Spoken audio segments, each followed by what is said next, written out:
They said the curse would break when a man chose her willingly. Ivy stared at her reflection in the cracked mirror, at the wolf ears jutting from her skull, at the patches of brown fur covering her face, at the burning red eyes that made children scream. She'd been like this for 3 years now. 3 years of waiting for a miracle that would never come. No man would ever choose a monster. Her stepsister had made sure of that. The memory still burned. The night before it happened, Ivy had been normal. Plain, yes, but human. Whole. A visiting beta scholar had asked her father for permission to court her, and for the first time in her life, someone had seen past her unremarkable face to value her mind. She should have known Scarlet wouldn't allow it.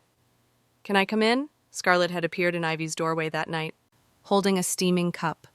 Her golden hair caught the lamplight, her smile soft and genuine.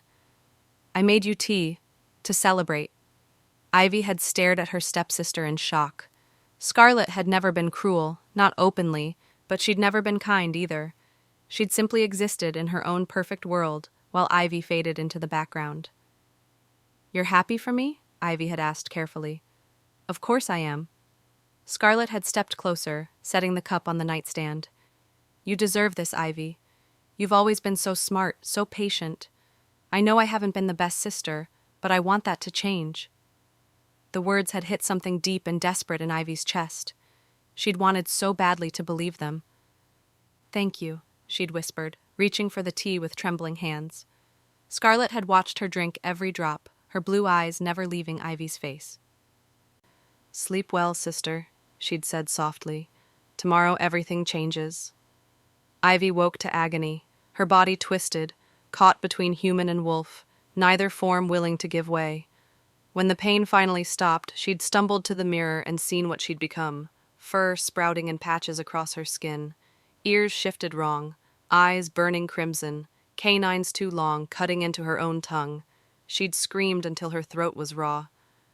Scarlet had been waiting in the hallway when Ivy stumbled out, her face carefully arranged in shock. But her eyes, those cold blue eyes, held something else entirely: satisfaction. "What did you do?" Ivy's voice came out distorted, half growl, half sob. "Scarlet, what did you do to me?" "Only what I had to." Scarlet's mask slipped, revealing the jealousy that had been festering beneath her perfect surface. "Did you really think I'd let you have him?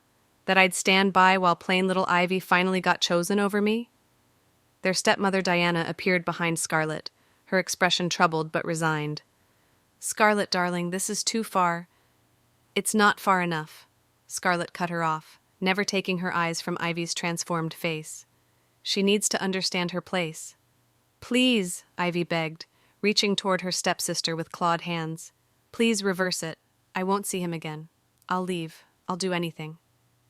"The curse will break eventually," Scarlet said, examining her perfect nails. "When a man willingly chooses to marry you. When someone looks at you exactly as you are now, and still wants to bind himself to you forever." She smiled then, beautiful and cruel, because they both knew the truth. No man would ever choose a monster as his mate. That was 3 years ago. 3 years of living in the woods outside Ashford Ridge, Montana. 3 years of trading her knowledge of herbs and roots for bread and cloth. 3 years of watching people cross the street when they saw her coming, of hearing mothers tell their children to look away, of being called red eyes in whispers that carried farther than anyone intended. Before the curse, Ivy had been invisible. After the curse, she was impossible to ignore. Her mother had whispered it to her when she was young, smoothing back Ivy's plain brown hair with gentle hands.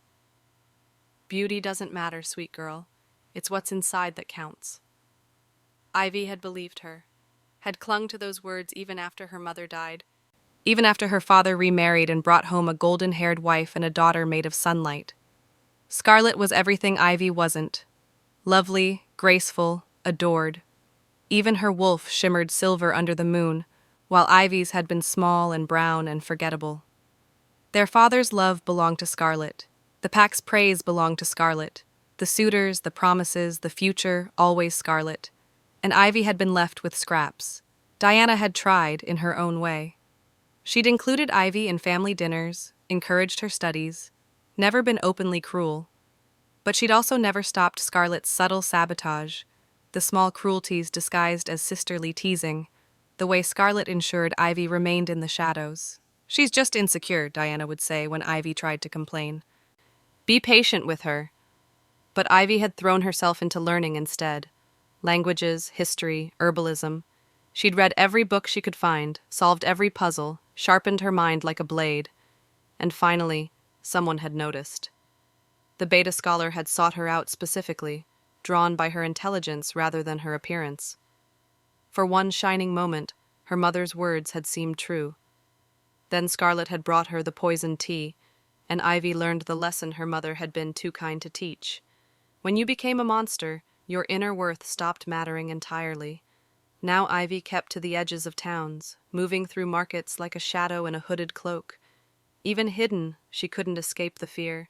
Parents covered their children's eyes when she passed. Shopkeepers refused her coin. The children had made up songs about her.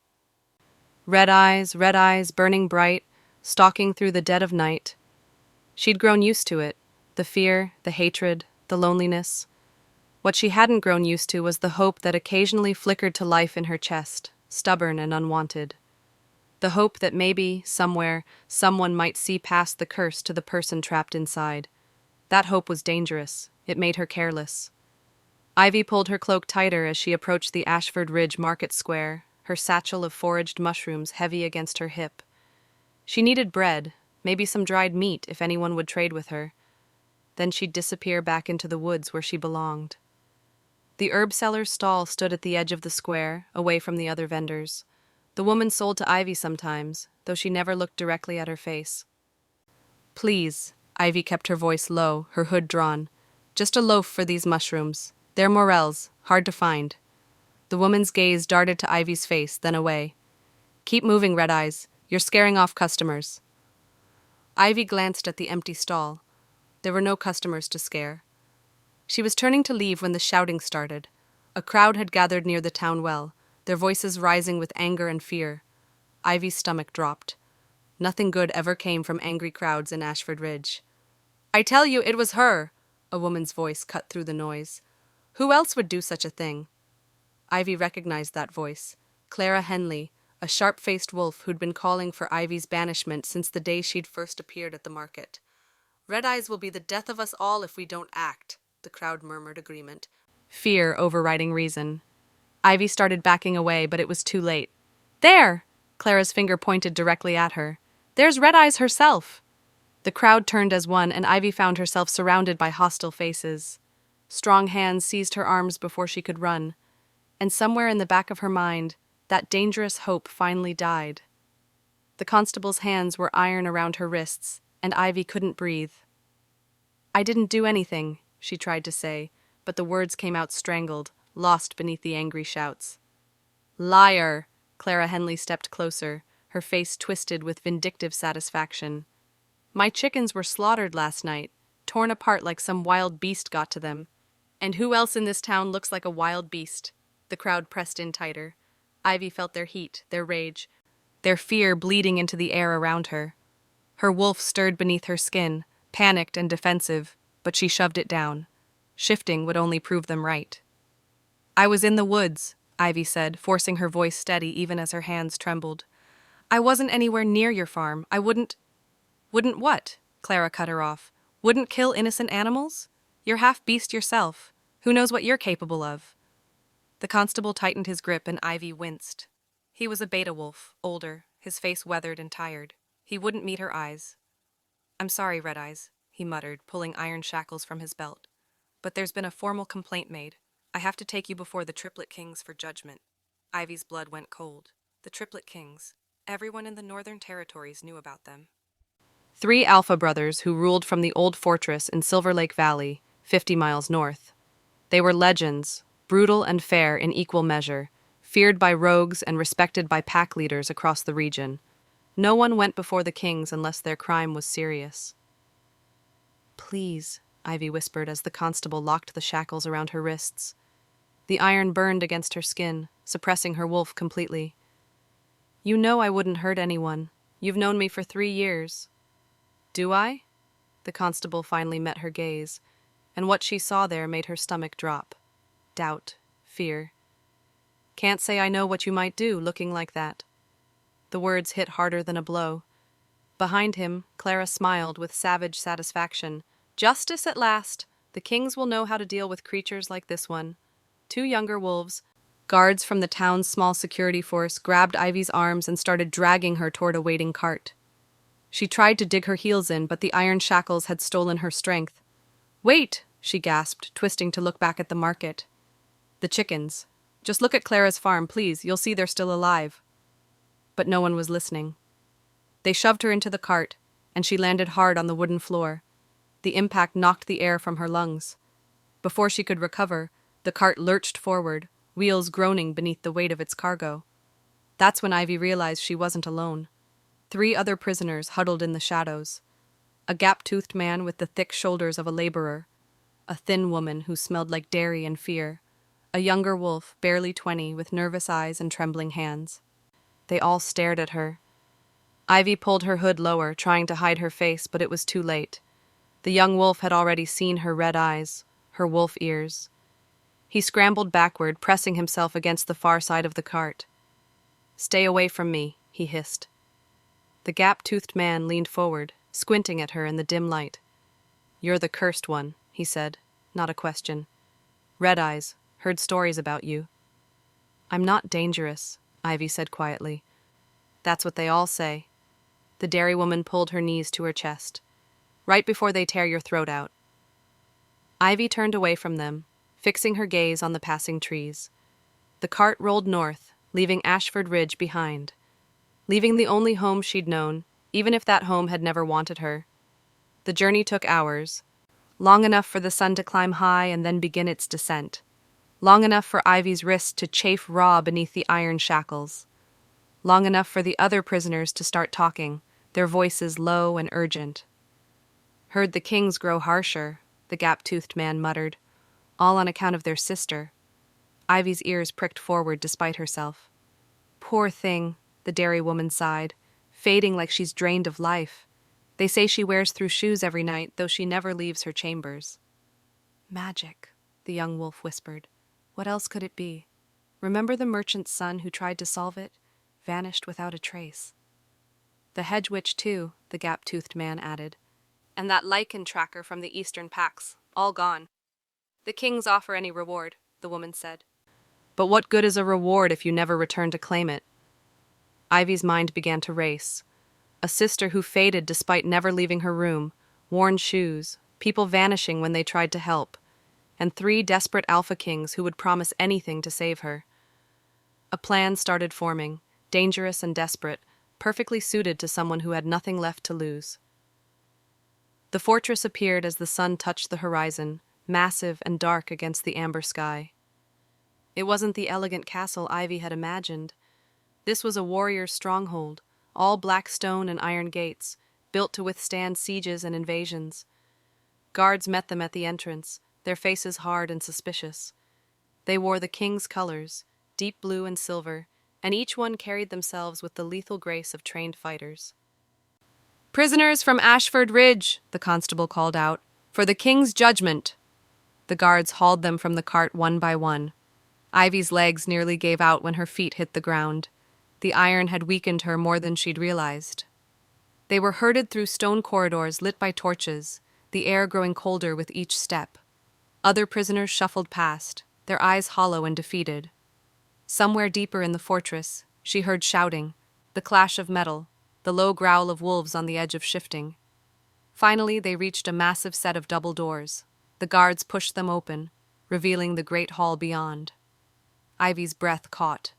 The hall was vast, the ceiling soaring high above them, supported by columns carved to look like ancient trees. Torches lined the walls, their firelight casting dancing shadows across the stone floor. But what drew her attention, what made her heart stutter in her chest, was the dais at the far end of the room.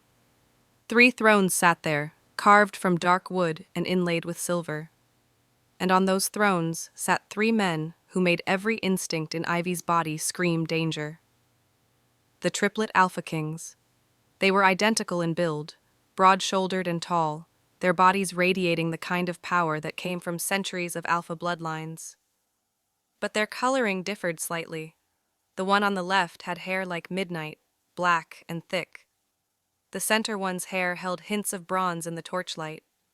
The one on the right was lighter, his hair a deep brown that caught gold at the edges. All three had eyes the color of storm clouds, gray and piercing, and fixed directly on her. Ivy felt their attention like a physical weight, pressing down on her shoulders, stealing the air from her lungs. "Name yourself," the Center King commanded, his voice carrying effortlessly across the hall. Ivy's mouth went dry. She tried to speak, but fear had locked her throat. "I said name yourself."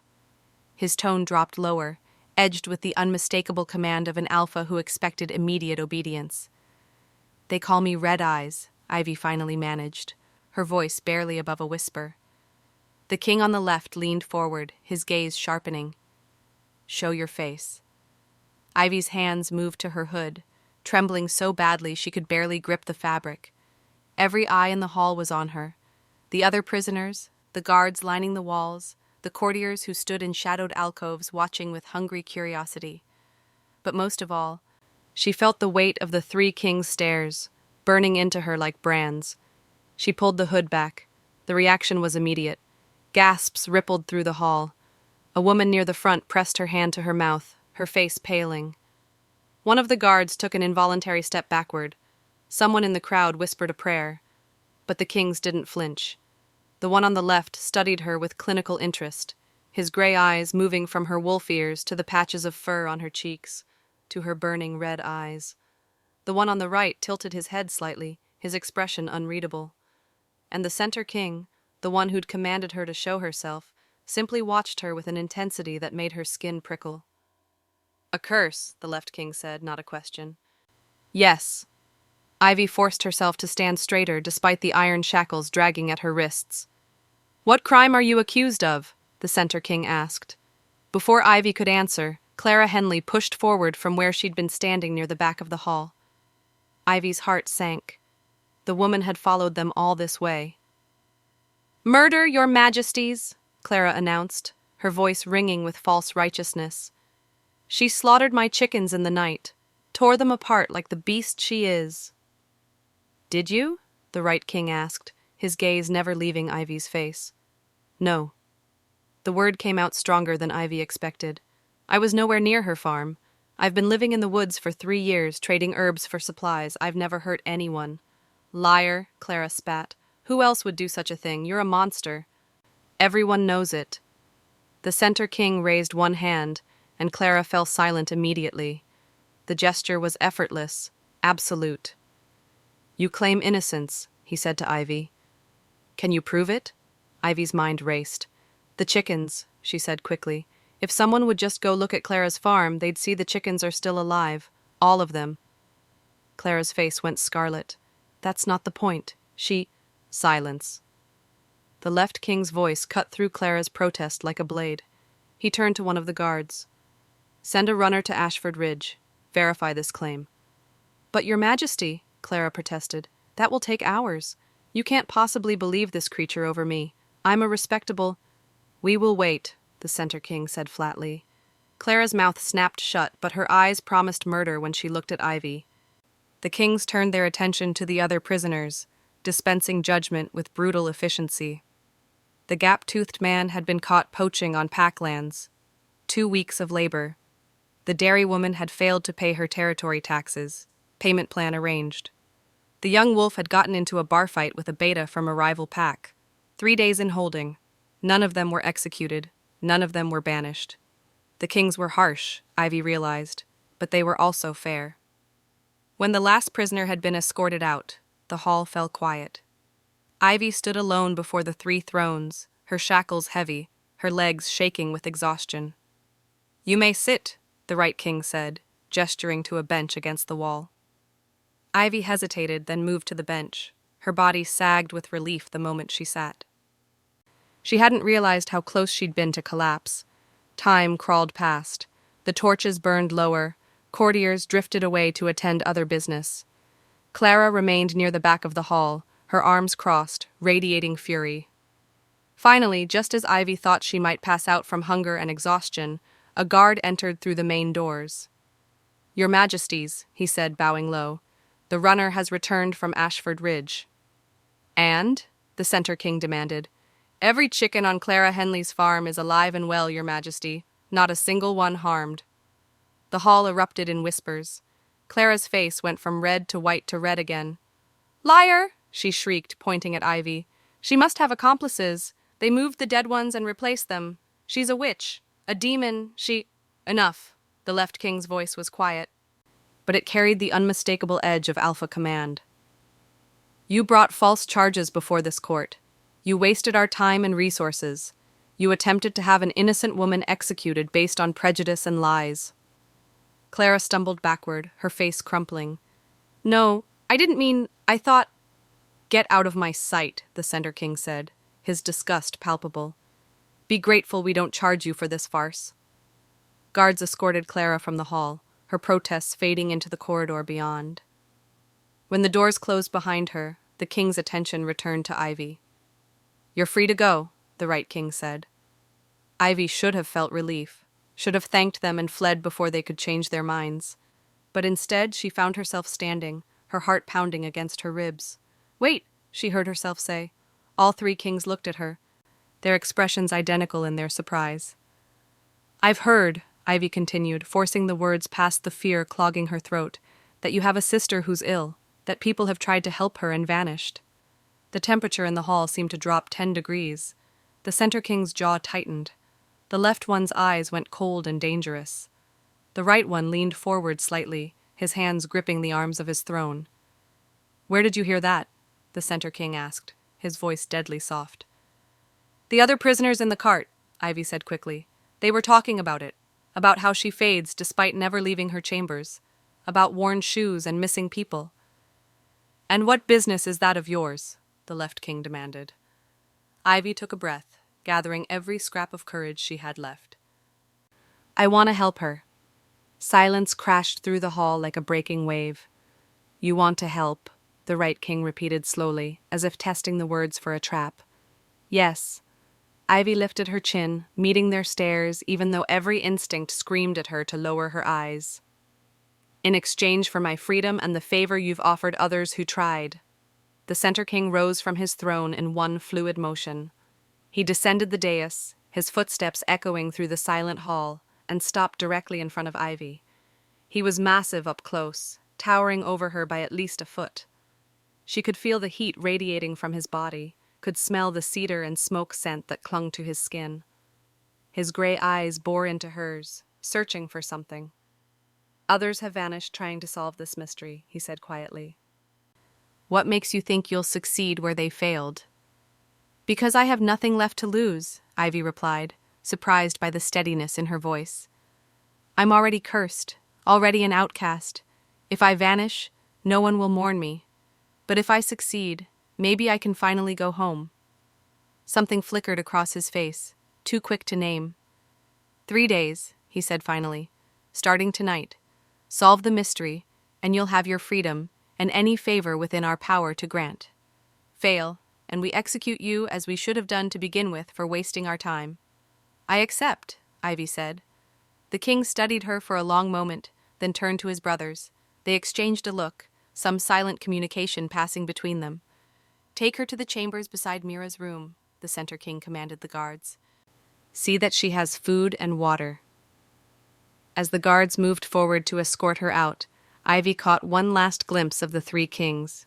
They stood together now, a unified wall of power and barely contained fury. And beneath that fury, she saw something else. Desperation. The guards led Ivy through corridors that seemed to go on forever, each one darker and colder than the last. Her legs trembled with exhaustion, but she forced herself to keep moving. The iron shackles were gone now, removed the moment the kings had dismissed her from the great hall, but her wrists still burned where the metal had touched. In here, one of the guards said, stopping before a heavy wooden door. He pushed it open, revealing a small chamber lit by a single candle. A narrow bed stood against one wall, a wash basin against another. It was sparse, almost monk-like in its simplicity, but after 3 years of sleeping on forest floors, it looked like luxury. Food will be brought shortly, the guard said. Don't leave this room until summoned.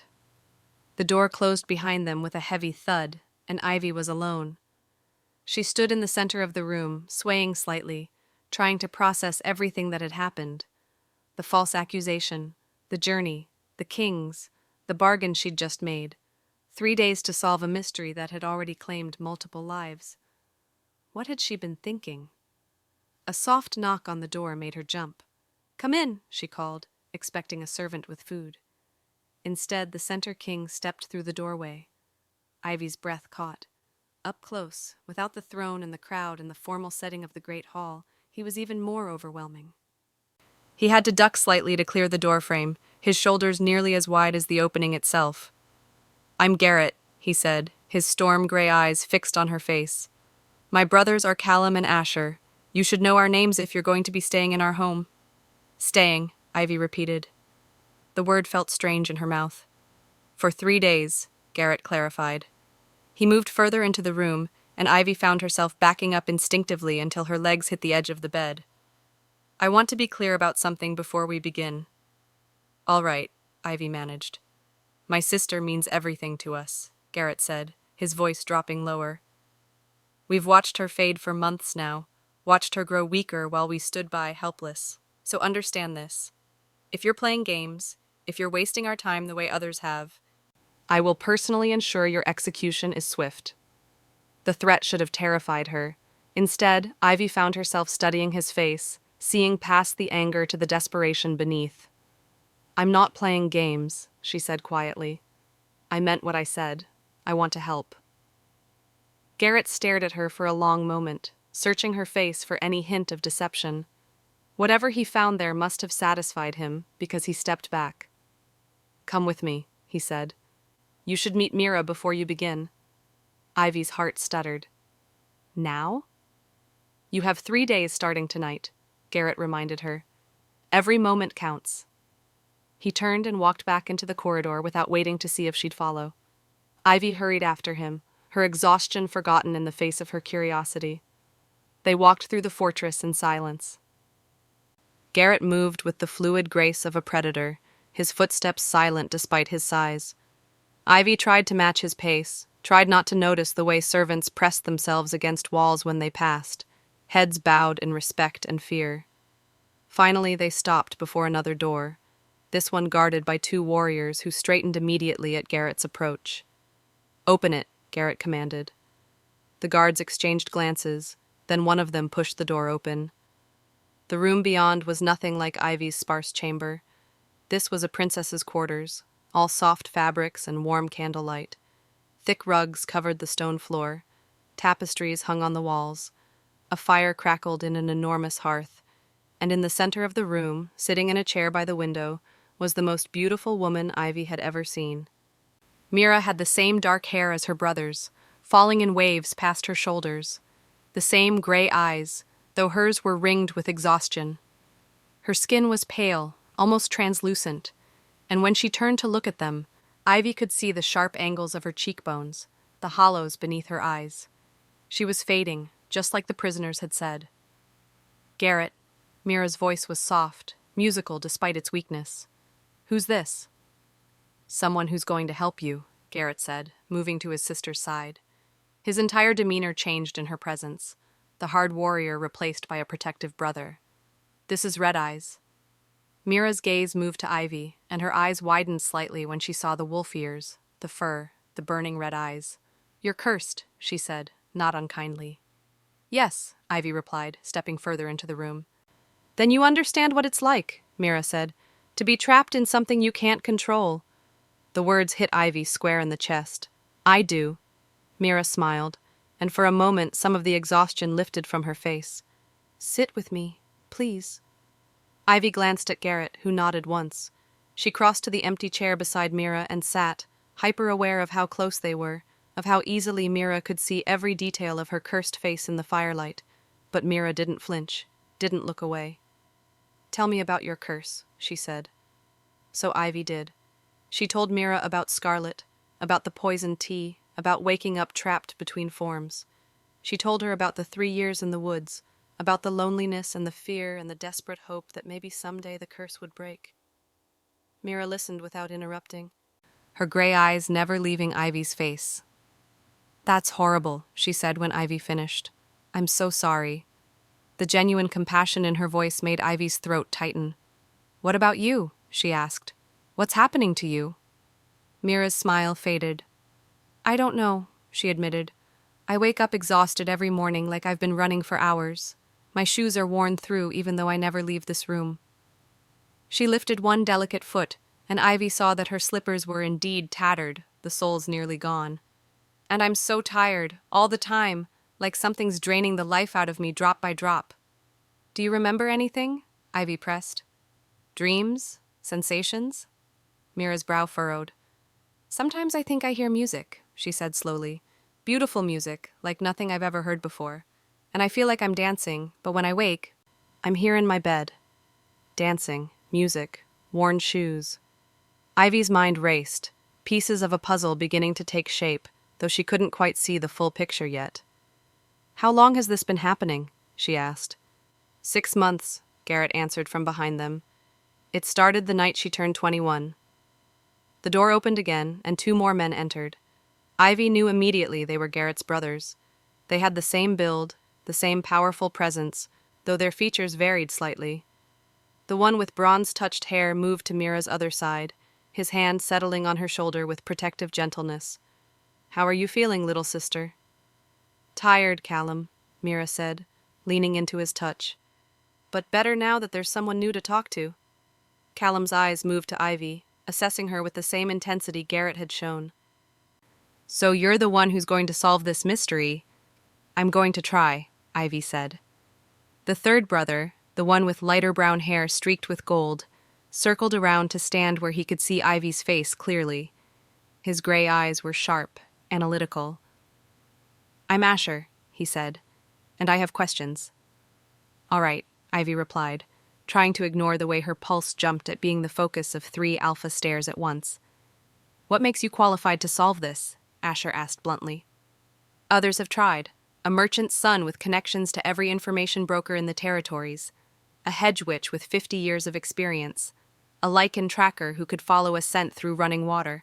All of them failed. All of them vanished. What do you have that they didn't? Ivy met his gaze steadily. Desperation, she said. And nothing to lose. That's not an answer, Asher shot back. It's the only answer I have, Ivy replied. I can't promise I'll succeed. I can only promise I'll try with everything I have. Silence fell over the room. The 3 brothers exchanged looks, that same silent communication Ivy had noticed in the Great Hall. She stays in the room beside Mira's, Garrett said finally. Starting tonight, she'll watch. See if she can discover what happens when Mira sleeps.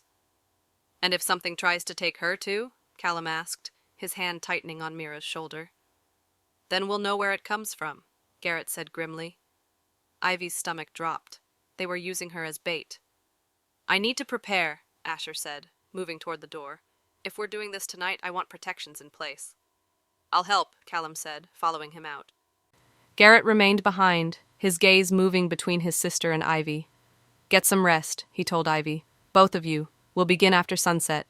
He leaned down and pressed a kiss to Mira's forehead, then straightened and left without another word. The door closed, leaving Ivy alone with Mira.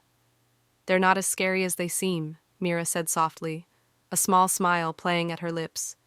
Ivy wasn't sure she agreed, but she didn't say so. Will you really stay? Mira asked, even knowing what happened to the others. Ivy looked at this beautiful, fading woman who had shown her nothing but kindness despite her monstrous appearance. Yes, she said. I'll stay. Mira reached out and took Ivy's clawed hand in her own delicate one. Thank you, she whispered. And for the first time in 3 years, Ivy felt like maybe, just maybe, she'd made the right choice. A servant appeared with food then, breaking the moment. Ivy ate mechanically, barely tasting the bread and meat, her mind already racing ahead to what the night might bring. When the meal was finished, another servant led her back to her chamber. The sun had set while she'd been with Mira, darkness pressing against the narrow window. Ivy lay down on the bed, intending to rest for just a moment. But exhaustion claimed her immediately, dragging her down into sleep. She woke to the sound of footsteps in the corridor outside. Ivy sat up, disoriented, her heart pounding. The candle had burned down to a stub, leaving the room in near darkness. The footsteps passed her door and continued down the hall, toward Mira's room. Ivy was on her feet and moving before she could think better of it, easing her door open and peering into the corridor. A figure in a white nightgown drifted past, her movements slow and dreamlike. Mira. Ivy slipped into the corridor, her bare feet silent on the cold stone floor. Mira moved like a ghost ahead of her white nightgown trailing behind her dark hair loose and tangled down her back. She didn't seem aware of her surroundings, her eyes open but unseeing, her movements fluid and dreamlike. Sleepwalking, Ivy realized, or something worse. She followed at a distance, her heart hammering against her ribs. The corridor was dark, lit only by the occasional torch mounted on the wall. Shadows danced and shifted with each flicker of flame. Mira turned a corner and Ivy hurried to keep up, afraid of losing her in the maze of passages. The fortress was enormous, far larger than it had seemed from outside. How many rooms were there? How many corridors branching off into darkness? They descended a spiral staircase, the steps worn smooth by centuries of use. Ivy's clawed feet caught on the uneven stone, and she had to grip the wall to keep from stumbling. Down and down they went, deeper into the fortress than Ivy had been before. The air grew colder, damper. The torches became fewer and farther between. Finally, Mira stopped before a section of wall that looked identical to every other section they'd passed. She pressed her palm flat against the stone. The wall shimmered, like heat rising from summer pavement, and then it simply wasn't there anymore. A hidden passage. Mira stepped through without hesitation, disappearing into the darkness beyond. Ivy stood frozen, every instinct screaming at her to run back upstairs, to wake the Kings, to get help. But she'd made a bargain. 3 days to solve the mystery, and mysteries didn't solve themselves by running away. She stepped through the opening. The passage on the other side was narrow, barely wide enough for her shoulders. The walls pressed in close, rough stone that scraped against her arms as she moved forward. There was no light here, none at all, and Ivy had to feel her way along, one hand on each wall, following the sound of Mira's footsteps ahead. The passage sloped downward, growing steeper with each step. Ivy's wolf senses sharpened in the darkness, picking up details her human eyes couldn't see. The scent of earth and old magic, the taste of something ancient on her tongue. The whisper of air moving through spaces that hadn't been opened in years. Then ahead, she saw light. Faint at first, barely more than a glow, but growing brighter as she moved forward. The passage opened into a vast cavern, and Ivy's breath caught in her throat. The space was enormous, the ceiling soaring high above, lost in shadows. But what drew her attention, what made her stop dead in her tracks, was the lake. A massive underground lake stretched before her, its surface perfectly still, reflecting the strange luminescence that came from the water itself.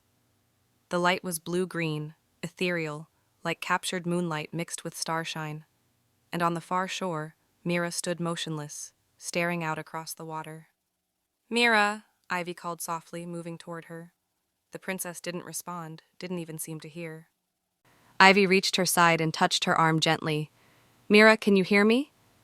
Nothing. Mira's eyes were open, fixed on something across the lake, but they were empty, distant. A sound echoed across the water then, faint and musical. Bells, Ivy thought at first, but no. It was more organic than that, like singing, but in no language she'd ever heard. The moment the sound reached her ears, Mira moved. She walked straight into the water. "No!" Ivy lunged forward, grabbing Mira's arm and pulling her back. The princess was surprisingly strong, fighting against Ivy's grip with single-minded determination. "Mira, stop!" But Mira didn't stop. She pulled free and stepped deeper, the water rising to her knees, then her waist. Ivy had no choice. She plunged in after her. The water was shockingly cold, stealing the breath from her lungs. But worse than the cold was the pull. The moment Ivy was submerged past her waist, she felt it. A current that shouldn't exist in still water, tugging at her legs, trying to drag her deeper. She fought forward, reaching Mira just as the water reached the princess's shoulders. Ivy wrapped both arms around her waist and hauled backward with all her strength. They broke free of the water's edge together, collapsing onto the rocky shore. Ivy's lungs burned, her muscles screaming from the effort. Mira gasped, her eyes flying open, suddenly aware. "What? Where am I?" "The cavern beneath the fortress," Ivy panted. "You were sleepwalking. You walked right into the water." Horror dawned on Mira's face. "I don't remember," she whispered. "I don't remember any of it." The musical sound echoed across the lake again, louder this time, more insistent. Both women turned to look. Something was moving in the water, not swimming but rising.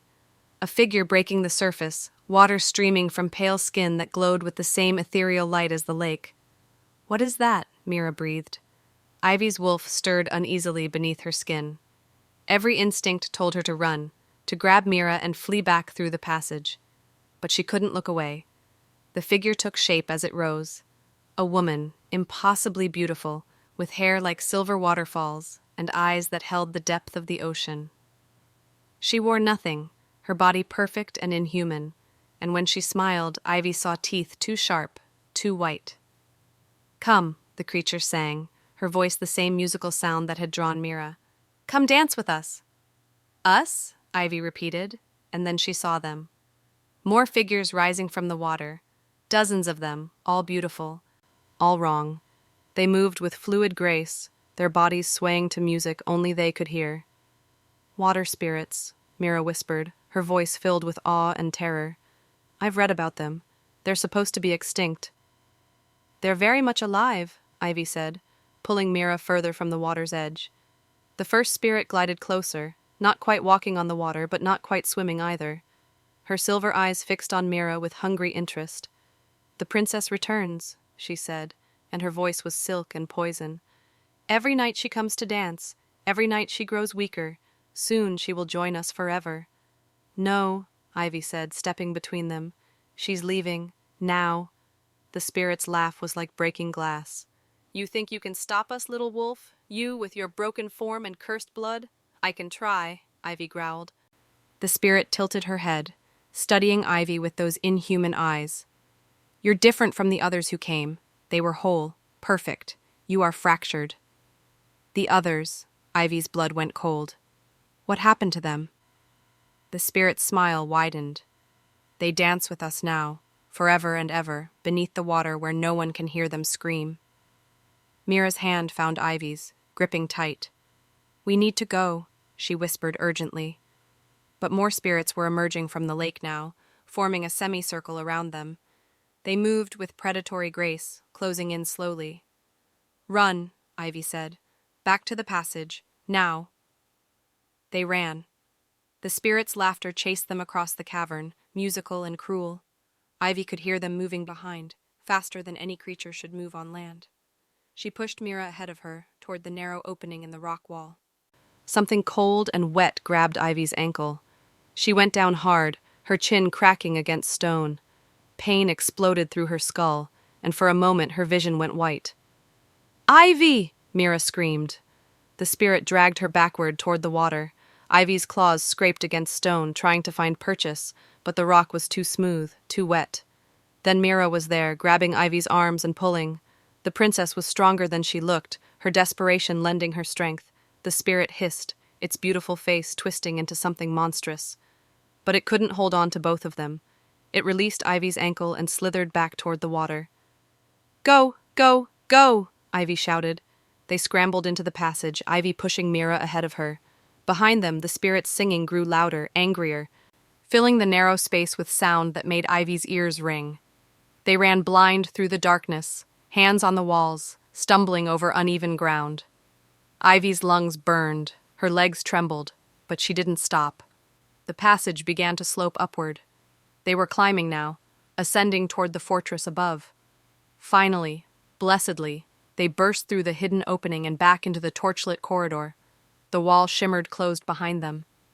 Ivy collapsed against the opposite wall, gasping for breath. Mira sank to the floor beside her, shaking violently. "You saved me," Mira whispered. "You actually saved me." "Don't thank me yet," Ivy panted. "We still have to figure out how to stop them." Footsteps echoed down the corridor. Multiple sets running. The three kings appeared around the corner, still dressed but disheveled, as if they'd been roused from sleep.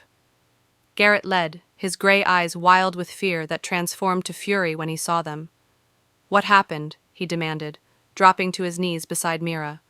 His hands moved over her face, her arms, checking for injuries. "Where were you?" "The cavern," Mira said, her voice shaking. "Beneath the fortress. I was sleepwalking again, and Ivy followed me. There were spirits in the water.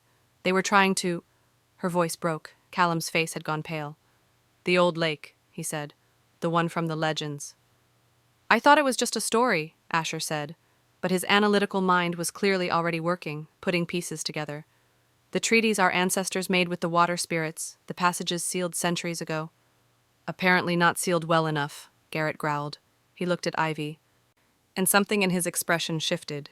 Not quite gratitude, but close. "You went after her." "Of course I did," Ivy said, confused by his tone. "The others didn't," Asher said quietly. "The merchant's son, the hedge witch, the lichen tracker. They all discovered the passage. They all followed Mira down. But none of them came back." Ice slid down Ivy's spine. "The spirits said they dance beneath the water now, forever."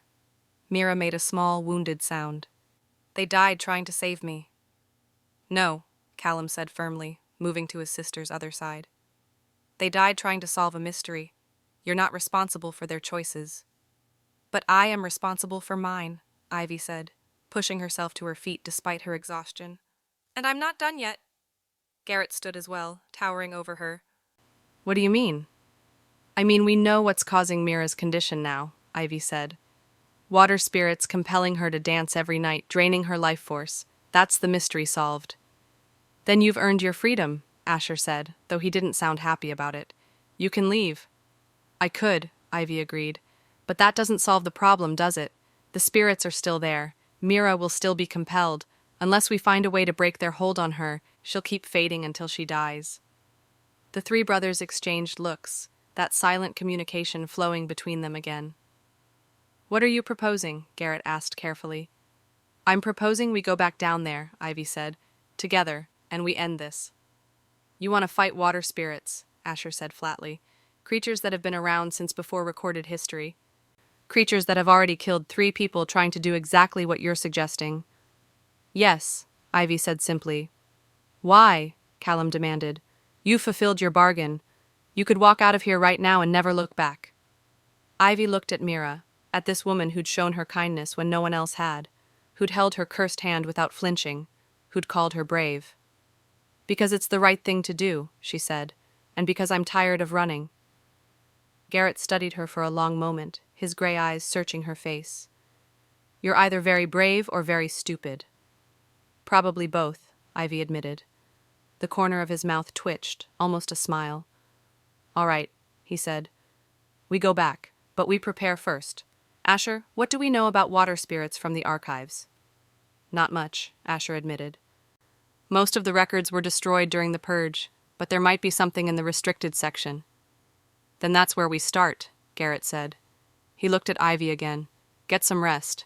We'll need you sharp for what comes next." "I don't think I can rest," Ivy said honestly. "Try anyway," Callum said, helping Mira to her feet. "We'll station guards outside both your doors. Nothing will get through." They escorted both women back to their chambers. Ivy's room felt smaller than before, the walls pressing in close. She sat on the edge of the bed, her wet clothes clinging to her skin, her mind racing. A knock on the door made her jump. "Come in," she called. Garrett entered, carrying a bundle of fabric. "Dry clothes," he said, setting them on the bed beside her. "And this." He held out a dagger, the blade silver and wickedly sharp. "I don't know how to use a knife," Ivy admitted. "Then learn quickly," Garrett said, "because tomorrow night we're going back down there, and this time we're not running." His eyes met hers, storm gray and intense. "Thank you," he said quietly, "for bringing her back." Before Ivy could respond, he turned and left, closing the door softly behind him. Ivy sat alone in the silence, holding the silver dagger, and wondered what she'd just gotten herself into. Ivy stared at the dagger in her hand, turning it slowly so the blade caught the candlelight. The silver gleamed, beautiful and deadly. She'd never held a weapon before, never needed to. Her curse had been weapon enough, keeping everyone at a distance through fear alone, but fear wouldn't protect her from water spirits. She set the dagger on the bed beside the dry clothes and stood, peeling off her wet nightgown. The fabric clung to her skin, cold and uncomfortable. She changed quickly, pulling on the soft cotton shirt and wool pants Garrett had brought. They were too large, clearly meant for someone taller, but they were warm and dry. A sharp knock interrupted her thoughts. "It's Asher," a voice called through the door. "May I enter?" Ivy's pulse jumped. "Yes." The door opened and the analytical king stepped inside, his arms full of books. Ancient tomes bound in cracked leather, their pages yellowed with age. He set them on the small table beside her bed with a heavy thud. "I need your help," he said without preamble. Ivy blinked. "My help?" "You said you taught yourself languages," Asher said, flipping open the top book. "These texts are written in Old Lycan pre-integration dialect. Most of our scholars can't read them anymore." He turned the book toward her, and Ivy saw dense script covering the pages, the letters angular and strange, but not completely unfamiliar. "I've seen something similar," she said slowly, moving closer. "In a manuscript I found in Ashford Ridge's library. It took me months to work through it." "We don't have months," Asher said. "Can you read this or not?" Ivy studied the text, her eyes moving over the words. The grammar was different from modern Lycan, the vocabulary archaic, but the root structure was the same. "Some of it," she admitted. "Not fluently, but enough to get the general meaning." "Then start here." Asher pointed to a section near the middle of the page. "This chapter discusses ancient treaties between shifter packs and elemental spirits. There has to be something about water spirits specifically." He pulled out the chair for her, and Ivy sat, drawing the book closer. Asher remained standing behind her, close enough that she could feel the heat radiating from his body, smell the cedar and parchment scent that clung to him. "Read it aloud," he instructed, "even if you're not certain of the translation." Ivy took a breath and began. "The spirits of water are bound by song? No, by voice. They are bound by voice and cannot break a spoken oath." "Keep going," Asher urged. "To compel a water spirit, one must—" Ivy frowned at the next word. "I don't know this term. It looks like challenge, but the prefix changes the meaning." "Outsing," Asher supplied. "To compel a water spirit, one must outsing them." "That can't be right," Ivy said, looking up at him. "How do you outsing something that's been singing since before humans walked the earth?" "I don't know," Asher admitted, his jaw tight with frustration. "But it's the only reference I've found in any of the texts. Keep reading. There has to be more." They worked in silence for what felt like hours, Ivy translating passages while Asher took notes, cross-referencing with other volumes. Her eyes began to burn from the strain of reading in candlelight, but she didn't stop. "Here," she said suddenly, pointing to a new section. "This talks about breaking compulsions. It says, 'Water spirits can only compel those who accept their invitation willingly.'" Asher leaned over her shoulder, reading where she pointed. "But Mira didn't accept anything willingly. She was asleep." "Was she?" Ivy turned to look up at him. "What if something happened 6 months ago, something that gave them permission?" Asher's eyes widened. "Her 21st birthday," he breathed. "There was a celebration. We opened the old wine cellars that hadn't been used in decades." "Wine cellars connected to the underground lake?" Ivy guessed. "Possibly." Asher straightened, his mind clearly racing. If she drank something from those cellars, if the spirits had touched the water source? Another knock on the door interrupted them. "Come in," Ivy called. Callum entered, carrying a tray laden with food. The scent of fresh bread and roasted meat made Ivy's stomach clench with sudden hunger. She hadn't eaten since before they'd gone down to the cavern. "Asher," Callum said with mild exasperation, "you're supposed to be letting her rest, not dragging her into research." "She's helping," Asher said defensively, "and we're making progress. Progress that can wait until she's eaten." Callum set the tray on the bed, then turned to Ivy with a gentle smile that transformed his stern features. "You saved my sister's life tonight. The least I can do is make sure you don't starve." Ivy found herself returning his smile despite her exhaustion. There was something warm about Callum, something protective that made her feel safer than she had in years. "Thank you," she said softly. "Eat," he urged. "Then sleep. Garrett wants to move at first light, which means we have maybe 4 hours." 4 hours until what? Ivy asked, taking the offered bread. Until we go back down and end this, Callum said grimly. The food was good, better than anything Ivy had tasted in 3 years.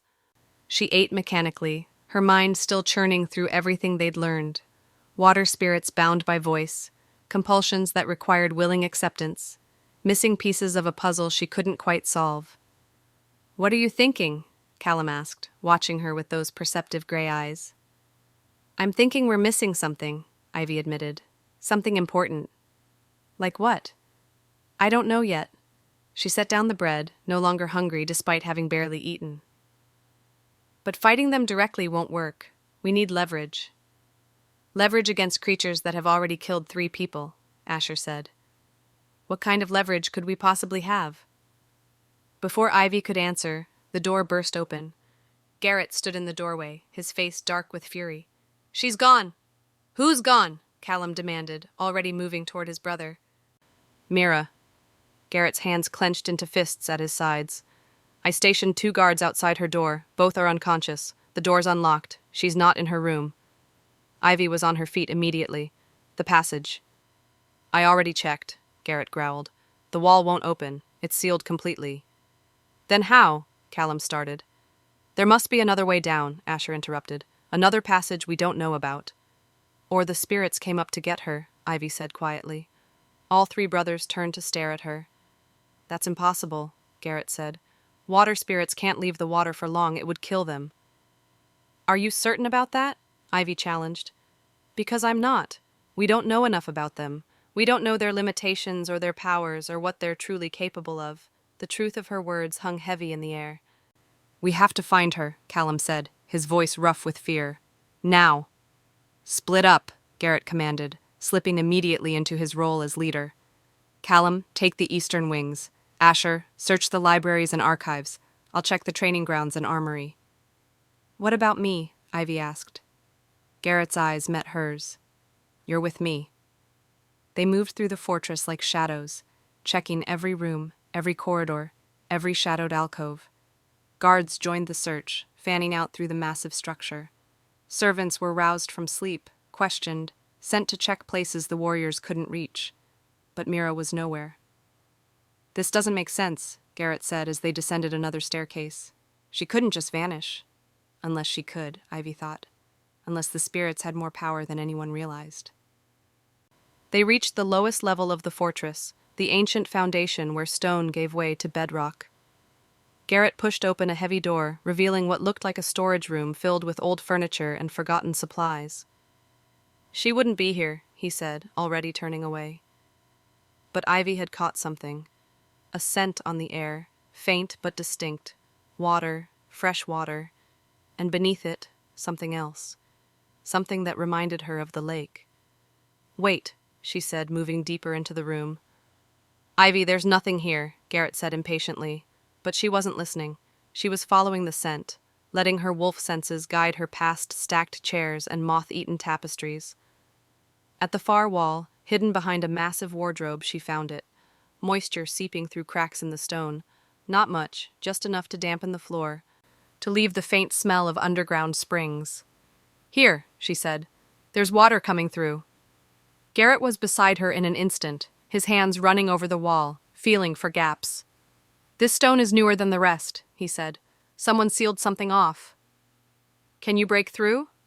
In answer, Garrett braced his shoulder against the wardrobe and shoved. The heavy piece of furniture groaned, scraping across the stone floor. Behind it, the wall showed clear signs of repair work, newer mortar filling gaps in older stone. Garrett drew back his fist and punched the wall. Stone cracked, mortar crumbled. He hit it again and again, his alpha strength turning his hands into battering rams. Ivy watched in fascination as the wall gave way piece by piece. Finally, a gap appeared, large enough to see through. Large enough to smell the water on the other side. "Another passage," Garrett said grimly, "leading down." He kicked at the weakened wall, widening the opening until it was large enough to pass through. Without hesitation, he stepped into the darkness beyond. Ivy followed, her heart hammering against her ribs. The passage was different from the other one, wider and taller, with stairs carved into the living rock. They descended quickly, Garrett's hand finding hers in the darkness, his grip strong and warm. Light appeared ahead, that same ethereal blue-green glow. They emerged onto a ledge overlooking the lake from a different angle, and there, at the water's edge, stood Mira. She wasn't alone. The silver-haired spirit from before stood beside her, one pale hand resting on Mira's shoulder. The princess's eyes were open but empty, lost in whatever compulsion held her. "Let her go," Garrett commanded, his voice echoing across the cavern. The spirit smiled. "She came willingly, Wolf King. She always does." "That's a lie." "Is it?" The spirit tilted her head. "She drank from our waters. She accepted our gift. The bargain was made." "What bargain?" Ivy demanded, stepping forward. "What did you offer her?" The spirit's attention shifted to Ivy, those inhuman eyes narrowing. "The broken wolf returns. I'm surprised you survived." "Answer the question," Ivy pressed. "What bargain did Mira make?" "The same bargain all mortals make when they taste our waters," the spirit purred. "Beauty, grace, perfection. Everything she desired we gave her, and in return she promised us her soul." "No," Garrett's voice was raw, broken. "Mira wouldn't. She would never. Wouldn't she?" The spirit's laugh was crystalline, sharp enough to cut. "Your sister who lived in the shadow of 3 perfect brothers, who felt plain and ordinary no matter how much you told her otherwise, who wanted just once to be extraordinary." Ivy's chest tightened. She knew that feeling, knew what it was like to want so desperately to be enough that you'd do anything, risk anything. "The bargain is void," Garrett snarled, taking a step forward. "She was deceived." "We do not deceive." The spirit's eyes flashed with offense. "We offered. She accepted. The terms were clear." "Then break it," Ivy said, her voice cutting through the tension. "Name your price." The spirit's attention swung back to her, curious and predatory. "The broken wolf speaks of bargains. How intriguing." "Everything has a price," Ivy said, moving slowly along the ledge toward Mira. "You want souls. You want dancers. What do you really want?" "Clever little wolf." The spirit released Mira's shoulder and glided closer to the edge where Ivy stood. "We want what was taken from us. We want what we were promised centuries ago." "Which is?" "Freedom."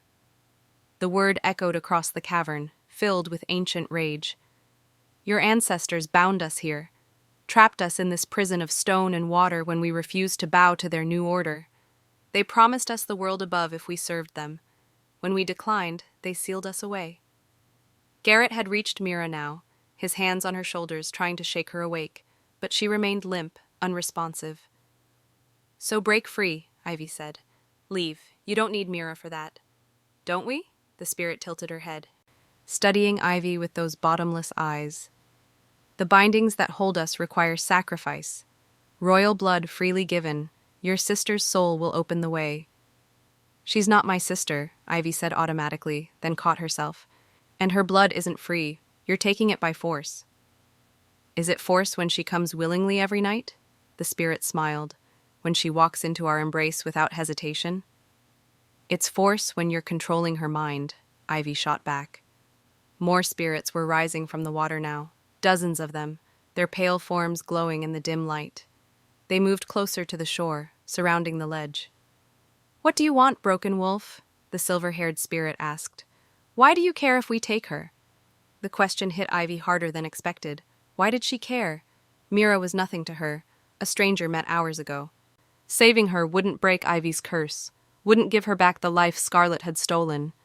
But Mira had held her hand without flinching, had called her brave, had seen past the monster to the person beneath. "Because it's wrong," Ivy said simply. "And because I'm tired of watching cruel people take what they want from those who can't fight back." The spirit laughed. "Cruel? We are not the cruel ones, little wolf. Your kind hunted us, bound us, buried us alive in this place. And you dare call us cruel for seeking freedom?" "I call you cruel for taking an innocent girl's life to get it," Ivy replied. "Then offer us something better." The spirit's eyes gleamed with challenge. "Make us a bargain worth accepting." Garrett had managed to lift Mira into his arms, cradling her against his chest. "We're leaving," he said, "now." "You may leave, Wolf King," the spirit said. "But she stays. The bargain is sealed. The bargain is with her, Ivy said quickly, an idea forming. Not with you. The spirit's attention snapped back to Ivy. Explain. A bargain requires two willing parties, Ivy said, heart pounding as she worked through the logic. Mira made a deal, yes, but she was under the influence of your waters. That's not willing agreement. That's manipulation. Careful, little wolf, the spirit warned. But there was something sharp in her voice now, worried. Ivy pressed forward.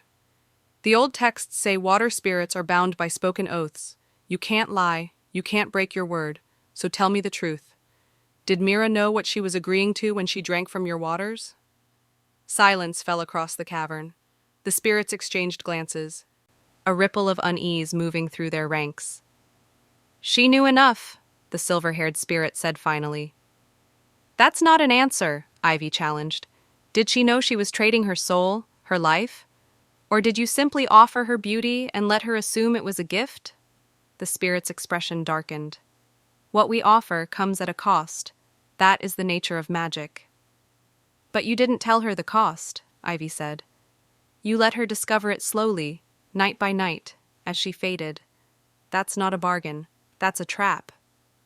How dare you? I dare because I know what it's like. Ivy's voice rose, echoing off the cavern walls. I know what it's like to be trapped by someone else's magic, to wake up one day and find yourself turned into something you never chose to be. She pulled back her hood completely, letting them see her curse in full. The wolf ears, the patches of fur, the burning red eyes.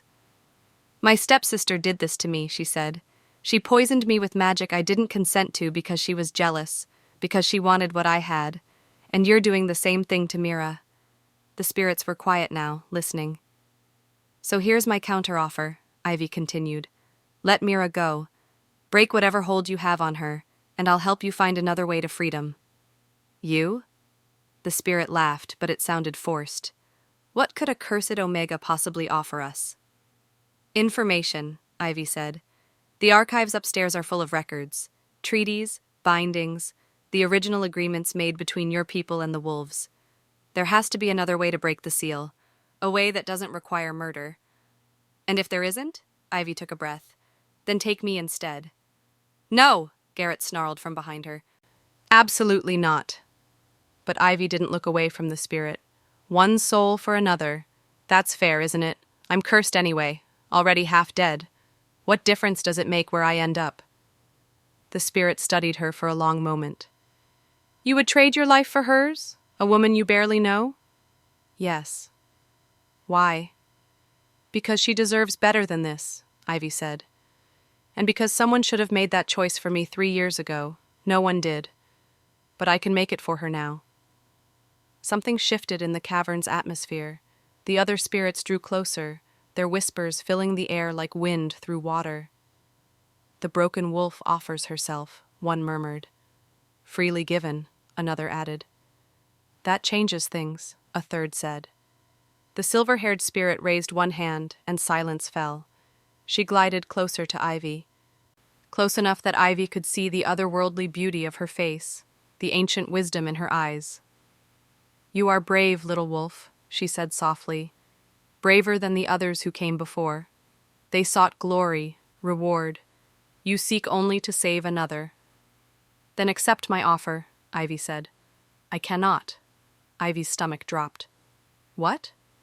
The bargain was made with royal blood, the spirit explained. Only royal blood can fulfill it. You, cursed Omega, are not of royal lineage. But, however, the spirit interrupted, your offer has shown me something I had forgotten, that not all wolves are the same, that courage and sacrifice still exist in your kind. She turned to look at Garrett, who still held his unconscious sister. Take her, Wolf King. The bargain is suspended. Suspended? Garrett repeated warily. Not broken? We cannot break what was freely made, the spirit said, but we can give you time. 7 days. Find another way to free us, and we will release your sister completely. Fail, and she returns to us, permanently. How do we trust you? Garrett demanded. The spirit smiled. Because we cannot lie, remember? 7 days. That is our offer. I accept, Garrett said immediately. Wait, Ivy interjected. What about the others, the people who came before, the merchant's son, the hedge witch, the lichen tracker? Are they still alive? The silver-haired spirit's expression grew sad. They dance with us, yes, but they are not dead. Not yet. Free us, little wolf, and we will free them as well. Before Ivy could respond, the spirit raised both hands. The water began to glow brighter, the light growing painful to look at. 7 days, the spirit's voice echoed. Starting now. The light exploded outward, blinding. Ivy felt Garrett's hand grab her arm, pulling her backward. They stumbled toward the passage, Garrett carrying Mira with his other arm. The world tilted, spun, and then they were falling upward, rising through stone and darkness and impossible space. They crashed back into the storage room, landing hard on the dusty floor. Asher and Callum were there, weapons drawn, eyes wild. What happened? Callum demanded. You disappeared. The opening sealed. We've been searching for hours. Hours? Garrett interrupted, looking around in confusion. We were only down there for minutes. You were gone for 3 hours, Asher said grimly. Time moves differently in their realm. Ivy's mind raced, calculating. If minutes below equaled hours above, then 7 days in the mortal world would be... We have less time than I thought, she said, pushing herself to her feet. We need to get to those archives. Now. Mira stirred in Garrett's arms, her eyes fluttering open. Garrett? Her voice was weak but aware. What happened? You're safe, he said, his voice rough with relief. You're safe now. But they all knew it was temporary. 7 days to solve a centuries-old problem or lose Mira forever. And despite her brave words in the cavern, Ivy had no idea where to start. Callum moved to help his sister, checking her for injuries with gentle hands. Asher was already heading for the door, clearly thinking about the research ahead. But Garrett remained standing in front of Ivy, his gray eyes searching her face. You offered yourself, he said quietly, so only she could hear. You were ready to trade your life for hers.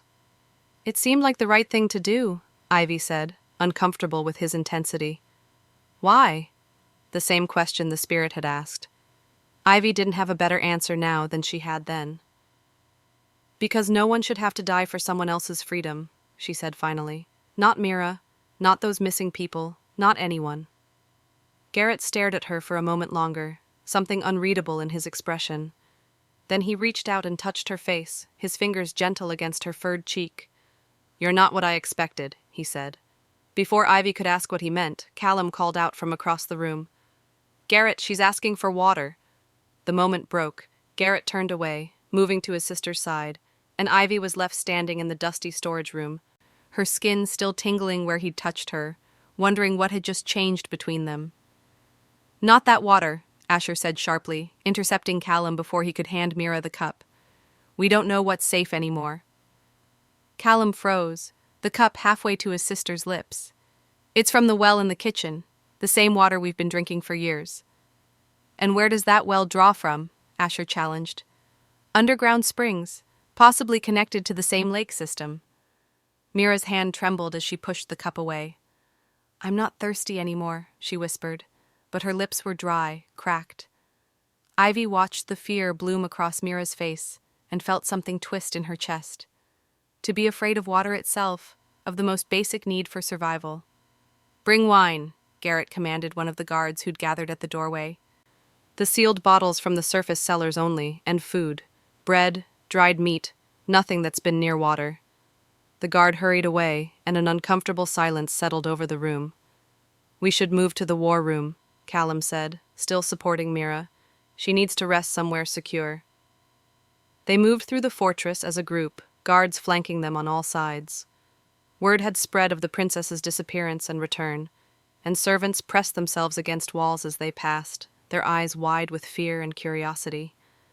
The war room was exactly what its name suggested, a large chamber dominated by a massive table covered in maps and strategic markers. Weapons lined the walls. A fire roared in the hearth, casting dancing shadows across the stone. Callum settled Mira into a chair near the fire, wrapping a thick blanket around her shoulders. She looked smaller somehow, fragile in a way she hadn't before. Tell us everything, Garrett said, turning to Ivy. Every word they spoke, every detail you noticed. So Ivy recounted it all. The spirit's claims about Mira's bargain, the admission that the missing people still lived, trapped in an eternal dance beneath the water, the 7-day deadline. 7 days to undo centuries of binding magic, Asher said when she finished. He'd begun pacing, his analytical mind clearly working through possibilities. It's impossible. Then we make it possible, Garrett said flatly. How? Callum demanded. We don't even know where to start. Yes, we do, Ivy said quietly. All 3 brothers turned to look at her. The spirits said your ancestors bound them. Trapped them here when they refused to serve. That means there's a record, a binding spell, a treaty, something official. The archives, Asher said, understanding dawning. The restricted section, documents from the founding of the territory. Exactly, Ivy said. If we can find the original binding, we might be able to find a way to break it that doesn't require Mira's death. The restricted section hasn't been opened in decades, Callum said. Our father sealed it before he died, said the knowledge inside was too dangerous. More dangerous than losing your sister? Ivy challenged. Garrett's jaw tightened. Asher, get the keys. Callum, stay with Mira. Ivy, you're with me. I can help, Mira protested weakly. No, all 3 brothers said in unison. You need rest, Callum added gently. Let us handle this. Mira's eyes filled with tears. This is my fault. I was so stupid, so vain. I wanted to be beautiful and I didn't ask questions and now... Stop, Ivy said, moving to kneel beside Mira's chair. This isn't your fault. They manipulated you. That's what they do. But I should have known better, Mira whispered. I'm a princess. I was trained to recognize political manipulation, to see through pretty words and false promises. How did I miss this? Because they're not politicians, Ivy said. They're ancient spirits who've had centuries to perfect their craft. And because wanting to be beautiful, wanting to be enough, that's not vanity. That's human. Mira's hand found Ivy's, gripping tight. You really would have traded places with me, wouldn't you? Down in that cavern. Yes, Ivy said simply.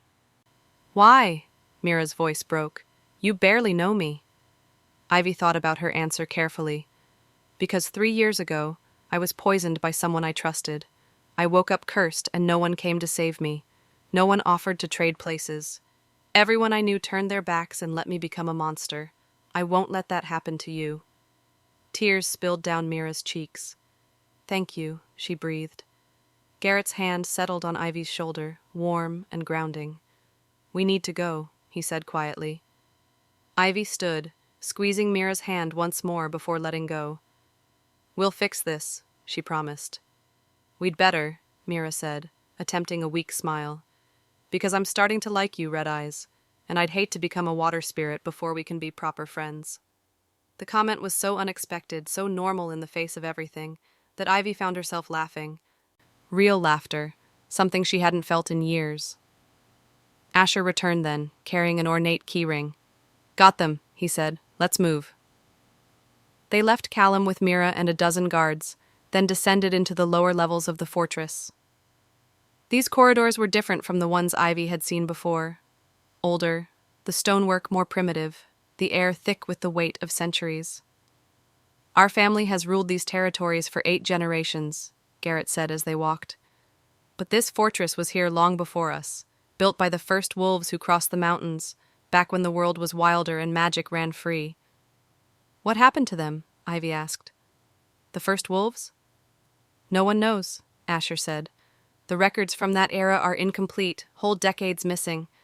It's like someone deliberately erased parts of our history.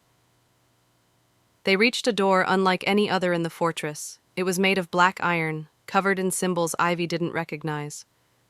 Asher fitted the largest key into the lock, and the mechanism turned with a groan of protest. The door swung open, revealing darkness beyond. Garrett lit a torch from a wall sconce and stepped through first. Ivy followed, Asher close behind.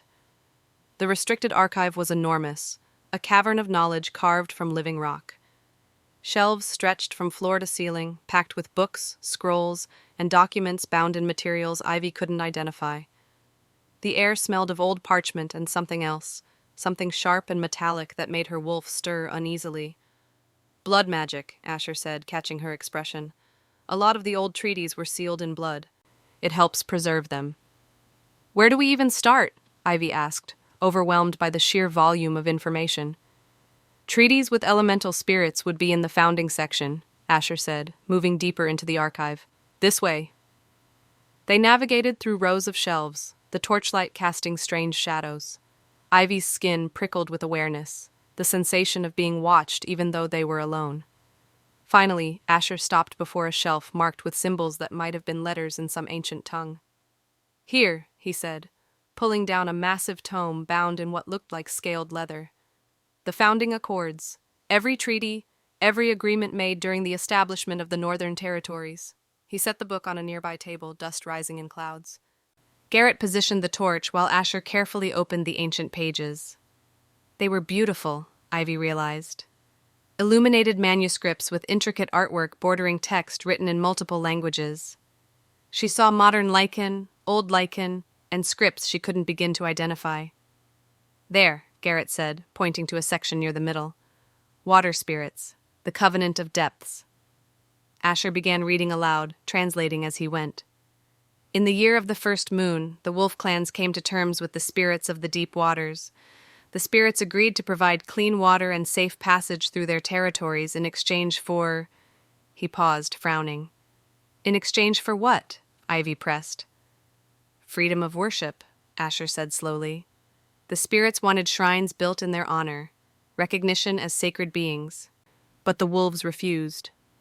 Why? Ivy asked. Because wolves bow to no one, Garrett said grimly, not even spirits. So the wolves bound them instead, Asher continued reading, sealed them in the deep places using a circle of power anchored by 3 bloodlines. The binding would hold as long as those bloodlines endured. Ivy's blood went cold. 3 bloodlines? The founding families, Garrett said, including ours. So you're part of the binding, Ivy realized. You, Callum, Asher, and Mira. Your blood is literally holding those spirits prisoner. The brothers exchanged dark looks. That's why they need Mira specifically, Asher said. If she dies, the binding weakens. If all of us die, it breaks completely. They could just kill you, Ivy said. Why go through all this with Mira? Because they can't, Garrett said. Not directly. The binding protects us from harm by the spirits themselves. They can only take what's given willingly. Which is why they manipulated Mira into making a bargain, Ivy finished. They couldn't kill her, but they could trick her into offering herself. Is there a way to break the binding without deaths? Garrett demanded, looking at Asher. Keep reading. Asher's eyes flew across the pages, his expression growing more troubled with each line. Finally, he stopped. There is, he said quietly, but you're not going to like it. Tell me, Garrett commanded. The binding can be dissolved by mutual agreement between the 3 bloodlines and the spirits, Asher said, but it requires a trial, a test to prove that reconciliation is possible. What kind of test? Ivy asked. Asher looked up, his gray eyes meeting hers. The trial of truth. One representative from the wolves must face 3 challenges set by the spirits. If they succeed, the binding dissolves peacefully. If they fail... He trailed off. If they fail, Garrett pressed. If they fail, all 3 bloodlines are forfeit. Every living member dies, and the binding breaks through their deaths. The weight of that settled over the archive like a shroud. So we risk everything, Callum said from the doorway. None of them had heard him arrive. We put all our lives on the line for the chance to save Mira and free the spirits. Or we do nothing and lose Mira in 7 days anyway, Garrett said. At least if we try, there's a chance, Ivy added. All 3 brothers turned to look at her. We, Garrett said slowly. This isn't your fight, Ivy. You've already done more than anyone could ask. I'm the one who made the counteroffer to the spirits, Ivy said. I'm the one they spoke to, who they seemed willing to negotiate with. And I'm the only one here who's not part of the binding bloodlines. Understanding dawned on Asher's face. If you fail, our bloodlines aren't forfeit. Exactly, Ivy said. I can take the trial without risking all of you.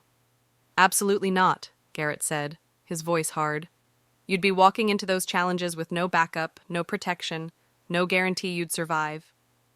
I'd have more chance than you would, Ivy countered. At least if I fail, Mira still has 7 days. You could find another solution. And if we can't? Callum asked quietly. Ivy met his gaze steadily. Then at least I tried. Garrett moved closer, his presence overwhelming in the small space between shelves. You don't owe us this, he said, his voice dropping low. You don't owe Mira this. Why are you so determined to throw yourself into danger for people you barely know? Because someone should, Ivy said simply. And because maybe, just maybe, if I save Mira, if I free those spirits and rescue the missing people, maybe I'll prove that curses don't define us, that monsters can still be heroes. Her voice cracked on the last word, and she looked away, embarrassed by the emotion. Garrett's hand caught her chin, gentle but firm, turning her face back to his. You're not a monster, he said, his gray eyes intense. And you were a hero the moment you followed Mira into that cavern knowing you might not come back.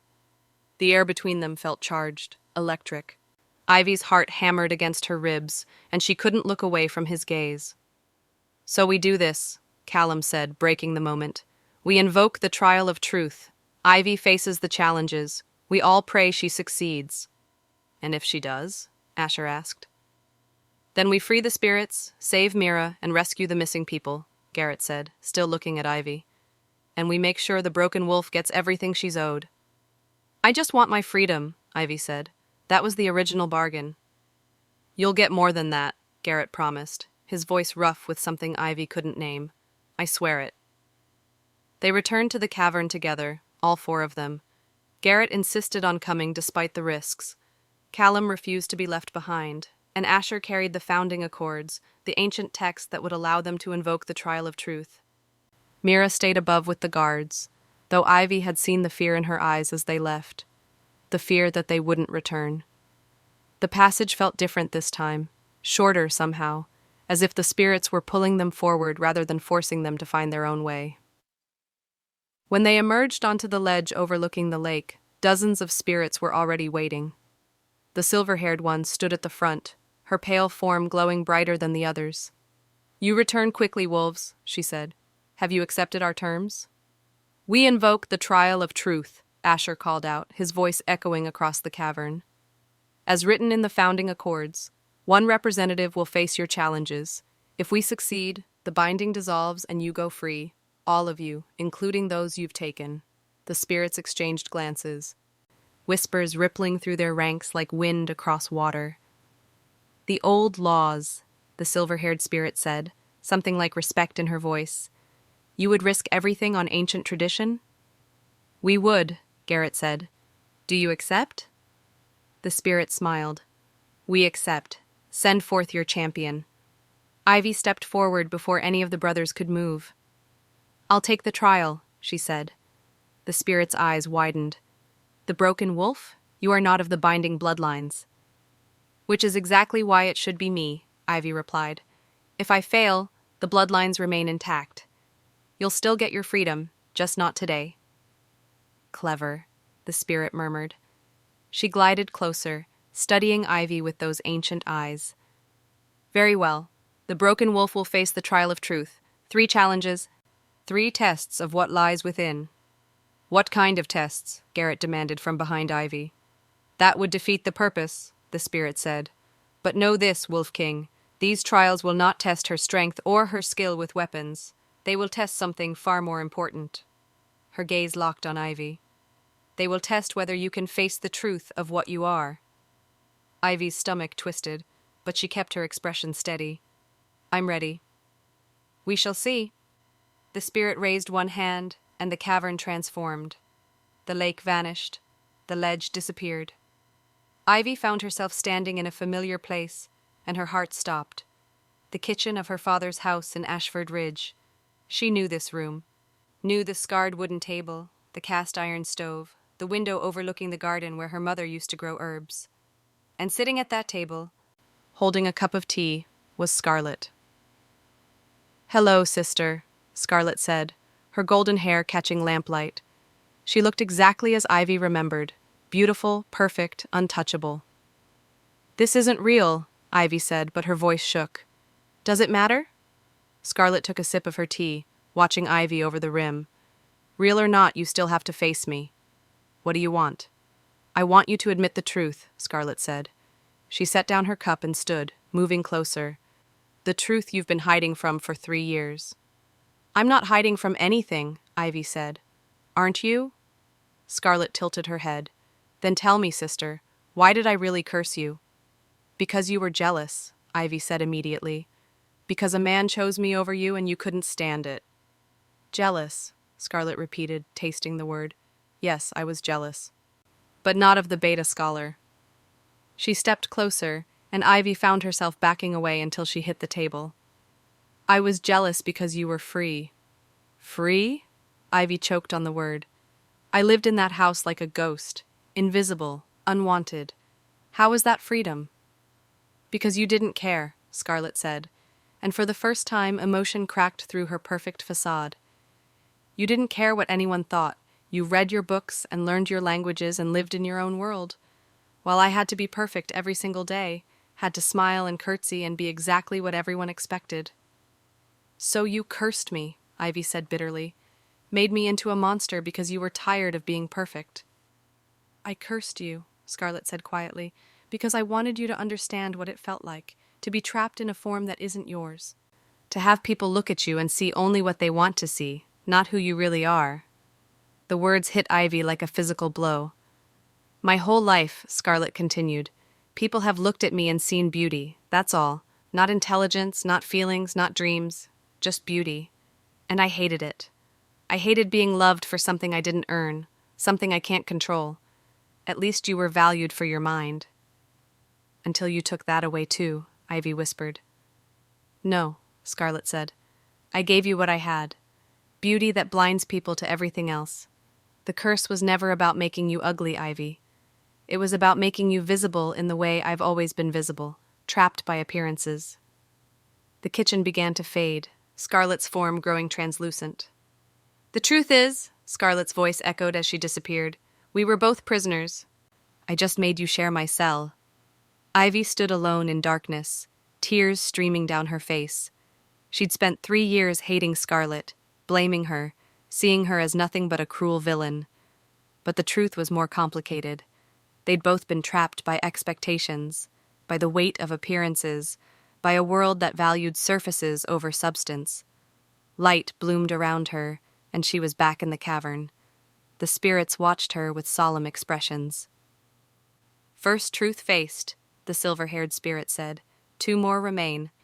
The cavern transformed again. This time, Ivy stood in a mirror-lined room. Her reflection stared back at her from every angle, the cursed form she'd grown to hate. Wolf ears, burning red eyes, patches of fur, elongated canines. Second trial, a voice said from everywhere and nowhere. Look at yourself and speak the truth. What do you see? Ivy wanted to look away, wanted to close her eyes against the 100 reflections of her monstrous form, but she forced herself to look, really look. And slowly she began to see past the curse. She saw the strength in her stance, earned through 3 years of surviving alone. She saw the intelligence in her eyes, the same eyes that had devoured books and solved puzzles. She saw the compassion that had driven her to follow Mira into danger, to offer herself in trade for a stranger's life. I see someone who refused to break, Ivy said quietly. Someone who lost everything and kept going anyway. Someone who learned to be brave because no one else would be brave for her. The mirrors began to glow. I see someone cursed by jealousy but not defined by it, Ivy continued, her voice growing stronger. Someone who could have become bitter and cruel but chose kindness instead. Someone who, her voice broke, someone who deserves better than what she got. Someone who deserves to be loved, curse and all. The mirrors shattered, not violently, but like ice melting in spring sun. The cavern returned, and the spirits were closer now, their expressions softer. Second truth faced, the silver-haired spirit said, and Ivy could have sworn she heard approval in her voice. 1 more remains, the hardest of all. The transformation came swiftly this time. Ivy found herself standing before 3 thrones, and on those thrones sat Garrett, Callum, and Asher. Final trial, Garrett's voice said. but it wasn't quite his voice. It carried the echo of spirit magic. "Tell us the truth, Ivy. Why did you really offer yourself in Mira's place?" "I already answered that," Ivy said. "You gave us pretty words," Callum's voice said. "Noble reasons. But what's the real truth? The one you won't admit even to yourself?" Ivy's throat closed. She knew what they were asking, knew the answer that terrified her more than any spirit or curse. "Because I wanted to matter," she whispered. The words felt torn from somewhere deep inside. "Because for 3 years, I've been nothing, no one. Red Eyes, the monster, the cursed thing people avoid. And when I offered to trade my life for Mira's, just for that moment, I mattered. I was important. Someone people would remember." Tears blurred her vision, but she kept going. "I wanted to be a hero because heroes are loved," she said, her voice breaking. "And I'm so tired of not being loved. So tired of being alone. So tired of being the monster everyone fears instead of the person someone chooses." The throne room dissolved like smoke. Ivy collapsed to her knees on the cavern floor, sobbing openly now.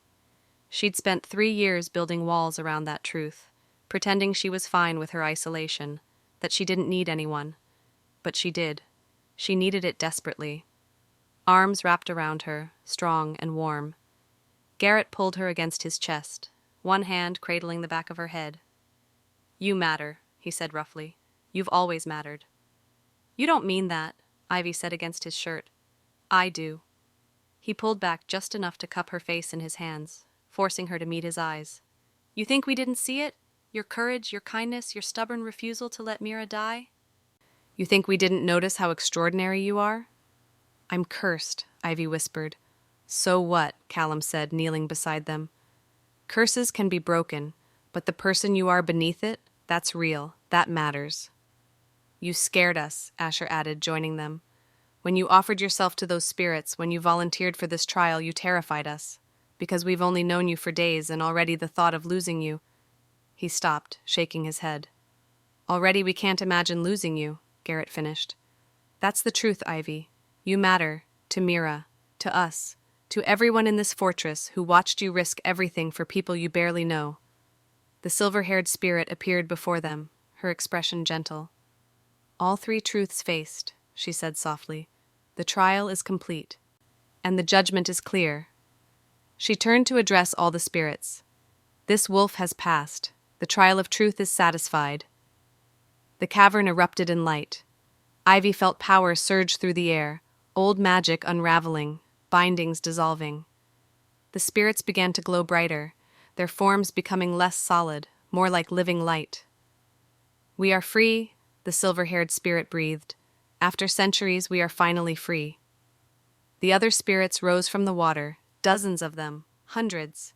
And among them, Ivy saw human forms, the missing people released from their eternal dance.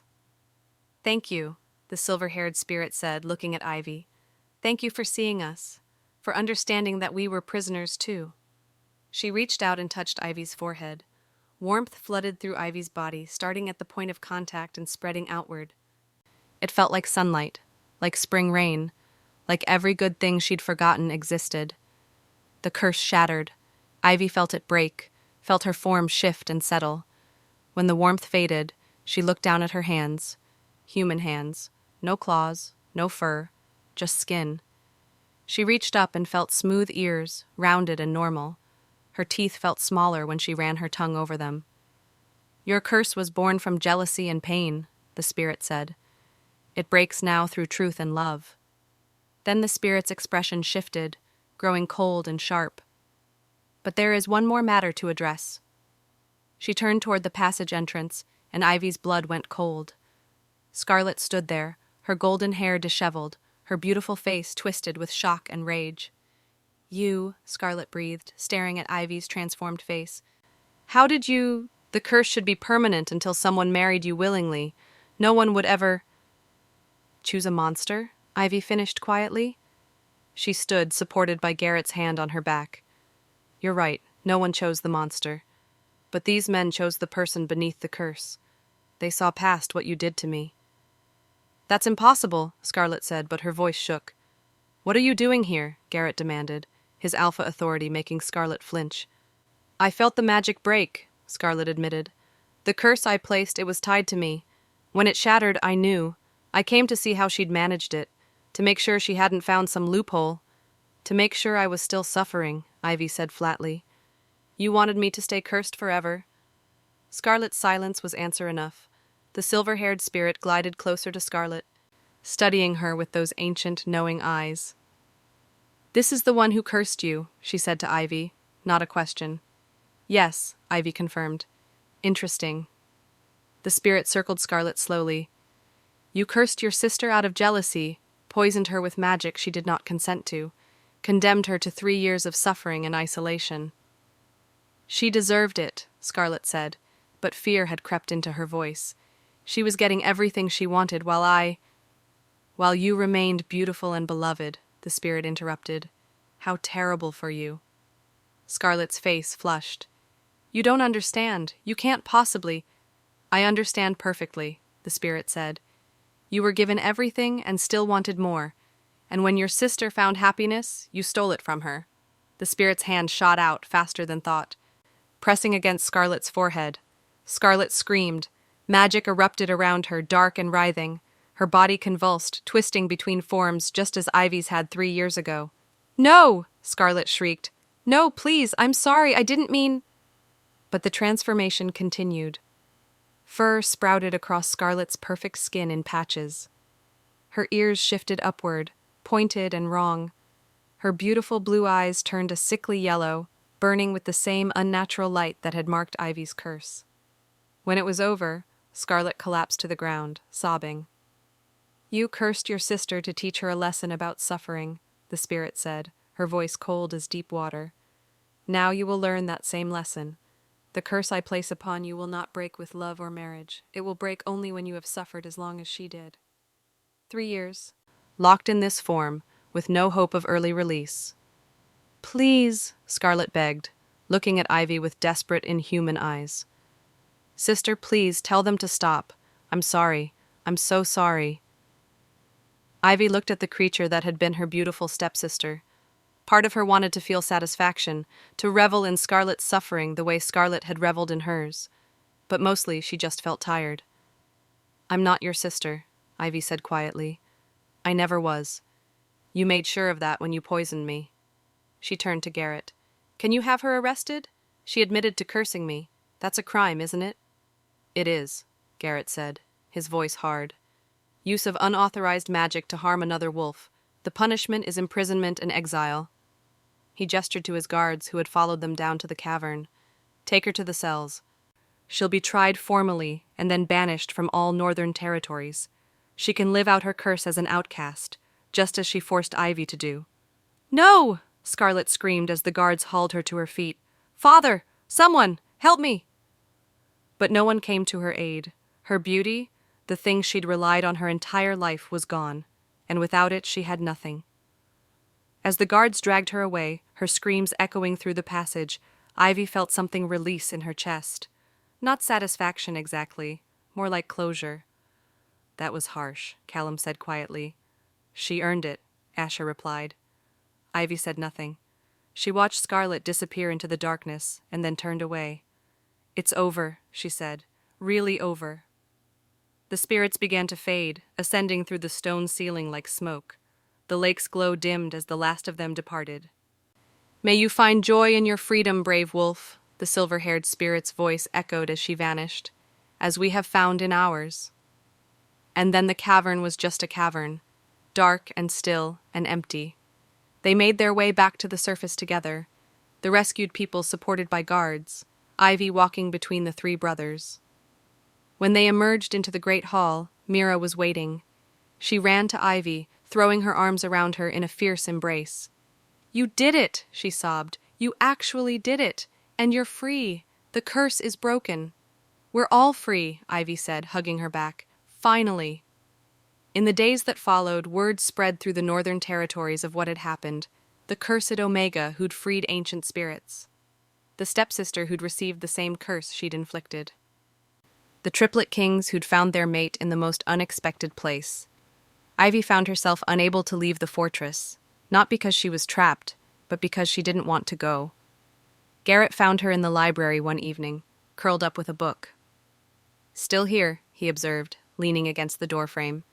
"Is that a problem?" Ivy asked. "Not even remotely." He crossed to her, pulling her to her feet. "In fact, I was hoping you'd stay, permanently." Ivy's heart stuttered. "What?" "You saved my sister, freed ancient spirits, rescued a dozen people, and you did it all while being the bravest person I've ever met." His hands framed her face. "Stay with us, with me, with all of us. Be part of this family." "I don't understand," Ivy whispered. "Then let me be clear," Garrett said. "I'm falling in love with you, Ivy. We all are. Callum, Asher, and me. And we want you to stay, not as a guest, as one of us, as our mate."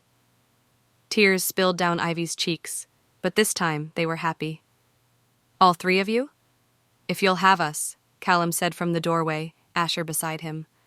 "The curse is broken," Asher added. "But even when you were cursed, we saw you, the real you, and we fell in love with that person."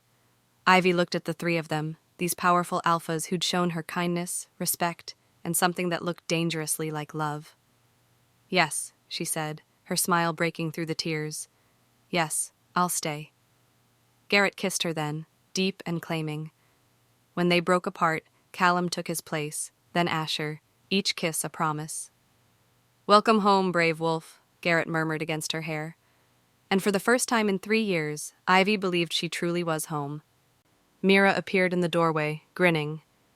"Does this mean I finally get the sister I always wanted?" "It means you're stuck with me," Ivy laughed.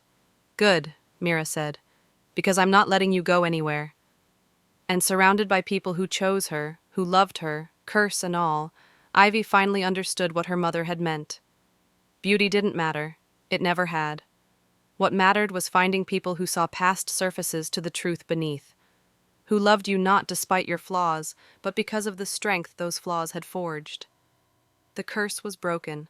Scarlet would spend 3 years learning the lessons she should have learned long ago, and Ivy had found something better than revenge.